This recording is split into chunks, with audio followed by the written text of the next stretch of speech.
back then to Dries Vanthoor of a couple of laps, so it was always going to be about these three cars. The Orica of Sebastian Bourdais has a comfortable distance for Tower Motorsports over United Autosports. What's the gap between United and Felipe Fraga? That's a good 17 seconds, so that's unlikely to change as well. And it's taken him the bulk of this stint, but Dennis Olsen has just calmed things down in the GTD Pro fight for Ford Mustang in the 65 car. Has a gap of 2.2 seconds back to Alex Sims, but Sims stays ahead of now Seb Prio's Ford Mustang, so that's squeaking onto the podium. Car number 64, GTD, still in the hands of the AWA Corvette crew of Matt Bell. But it's going to be back-to-back victories for Porsche, and not only that, but the 7 Porsche here at the 63rd edition of the Rolex 24 as Felipe Nasr comes out of the final corner to see the checker flag in the distance. A record-breaking victory, of course, for Nick Tandy, his teammate as well, and Laurens Vanthoor will complete the trio to take victory for the GTP class. Acura gave it absolutely everything, but eventually finished in second position, and a second Porsche on the podium for the number 6 car that, I wouldn't say faded towards the end, but couldn't hold the Acura back and then couldn't match its pace. Still waiting for the Tower Motorsports car in LMP2 to cross the line to confirm the victory for Tower Motorsports and Sebastian Bourdais, Bastian Alvarez, John Farano and Job van Outert. And you can hear in the background what that means to the crew, Peter Mackay. Yes, you can. And for Ford, they had a pretty difficult debut of this new Mustang here at Daytona 12 months ago, but they win in GTD Pro. Ford Multimatic Motorsports are your Rolex 24-hour winners in GTD Pro. Dennis Olsen, Christopher Mies and Frederick Vervies, none of them have put on that Daytona Rolex Cosmograph before, but they will today. And for AWA Corvette, they win in GTD. Matt Bell, Ori Fadani, Lars Kern and Marvin Kirchhofer. Let's crowd strike reaction from the pit road. Well, I watched Nick Tandy as emotion took over as he waited for Felipe Nasr to take the checkered flag. Nick Tandy, a history-making run as he continues to hug every single member of this Porsche Penske organization, adding an overall win here at the Rolex 24 to his already impressive resume of 24-hour wins. And between the two teammates here, these are emotional moments. It's all come down 24 hours, nearly 780 laps, separated by less than 2 seconds. You can see the emotion on these drivers' faces as they celebrate this victory. And a quick word with Nick Tandy in just a moment's time. But being down here on pit lane and being able to watch all of these reactions and the celebrations, this is something just so special. And for Nick Tandy, it was history-making. You were uncertain when we spoke yesterday. Again, the hugs continuing on, the congratulations from everybody here at Porsche Penske Motorsport. Nick, what was the biggest factor that went in? You see every one of these people here? That's the biggest factor that went in. Just incredible. Home. Of course, hi to the kids at home. You said yesterday one of the things that you needed was a little bit of luck, a little more pace. Ultimately, everything was there right when you needed it. What role did you play in that? I mean, I had a little bit, but there's 60 other people that all contribute to that. I mean, Lawrence and Felipe in the car, just unbelievable job. The car, I don't think has got a mark on it in 24 hours. I don't think we made any mistakes on pit road or on the strategy box, so yeah, mega proud. Congratulations. And let's stay in pit road because Ryan Marine is working hard to get reaction elsewhere. On the strategy box, so yeah, mega proud. Congratulations. And let's stay in pit road because Ryan Marine is working hard to get reaction elsewhere. Actually, let's stay with Jamie because now Laurens Vanthoor, who shares the same 7 Porsche. And for Larry, as he's affectionately referred to, Lawrence.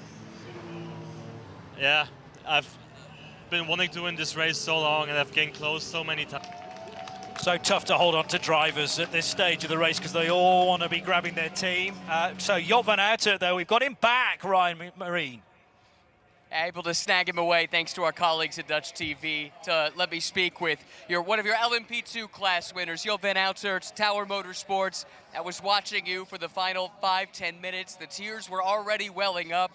So many hugs, so many smiles, but so many tears. Describe the significance of this achievement. I can't really describe it. You come here to win it. You have the dream to win this race, this prestigious event. I've come here 3 times now, and now my 3rd time was lucky. Yeah, it will take some time to sink in, but the team, yeah, they did a mega job. We were not the fastest car, but we did the right strategy at the end, and all drivers were flawless. We did a fantastic race, so yeah. You stepped out to the middle of the pit lane, you looked down towards turn 1. Were you just soaking it all in, taking a mental picture? Yeah, I like to look up in the sky and think about some people, and yeah, wish they were here, and then yeah, appreciate the moment. Anyone in particular you want to name? Oh, my grandfather. That's Jo van Outert, champion at the Rolex 24 this year in LMP2.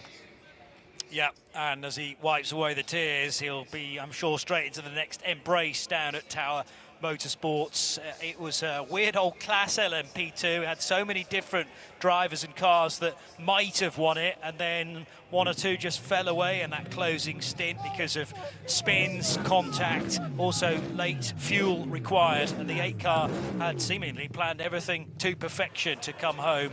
Matt Bell has fallen to the ground as well, straight out of the AWA Corvette, to be picked up by one of his mechanics and fellow drivers, I think, as well. So the AWA crew, car number 13. But cheers in the background are for Porsche and for the 7 crew, as finally the other 2 drivers in that 7 car, Nick Tandy and Lawrence Vantor, can find Felipe Nasr and congratulate him as they stand on the side of the car. Now, let's get back to Jamie Howe for another CrowdStrike interview after a spectacular Rolex 24. For the number 65 Ford Multimatic, able to bring home that GTD Pro win. Frederic Burbich is his 3rd Rolex 24, but first class win here on the high banks of Daytona. You can imagine the celebration happening on pit lane as I'm now having to chase him through pit lane. Frederic, before you run off, I'll walk with you over to victory lane. We're gonna have to run over there, but I'll get some interviews in just a moment. Excellent stuff, yeah. He's been pulled away again. Dennis did a mega job. Our strategy at the end was completely nerve-wracking and unbelievable that we won it. It's unbelievable. I cannot believe it. You say it's nerve-wracking, not biting your nails, watching up on the pit cart. How do you manage that kind of stress? It's so hard. It's I think a lot harder sitting on that bank or the bench and looking and watching and seeing everything touching and going off track. It's better to drive, actually. A lot less there, or a lot more you can control behind the wheel. For Christopher Mees watching on as well. Tremendous victory here today. It's your 6th Rolex 24, your 1st class victory. What are you going to take away from this one? It's unbelievable. 1 year ago, we came here with a brand new car. Finished. Credit to all our people.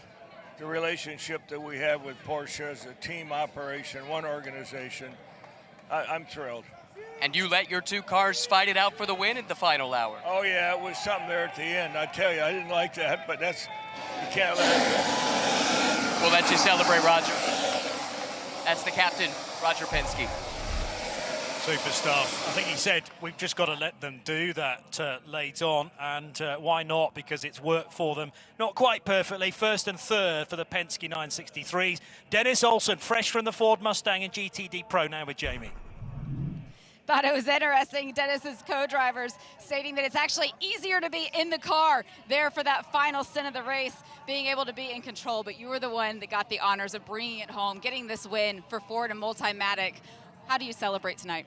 Oh, I don't think I can tell you guys. It's going to be a long night, I think. The people who knows me, I like to celebrate if we win something big, and today is a huge day. Big thank you to Ford Performance, Multimatic, my teammates, the whole crew. Talk with John first. Describe this moment, all the work that goes into it, 24 hours, plus all the build-up to it, of course, and you end up where everybody dreams of being. Well, you know, over the last 5 years, we had a chance to win almost every single year. And I cannot believe the team effort and everything else that got us here and just kept with it for the last 5 or 6 years. And here we are. I always dreamed of it, but I really never thought it would be a reality. And it's just like awesome. The team that you assembled, I mean, you look at the driver talent in this, to have someone like Sebastian. Right? So it was awesome. Let's move in here real quick and get a word with Sebastian Bourdais as well, picking up the win at LMP2. You had to bring the car home. You were third at the beginning of that final stint. The two leaders collided. Was that in front of you? Could you see it? Not really well, but I just saw smoke, and then I saw that basically Besh just torpedoed Paulu, and yeah, Paulu disappeared on the right, and Besh had nose damage and probably got a penalty out of it.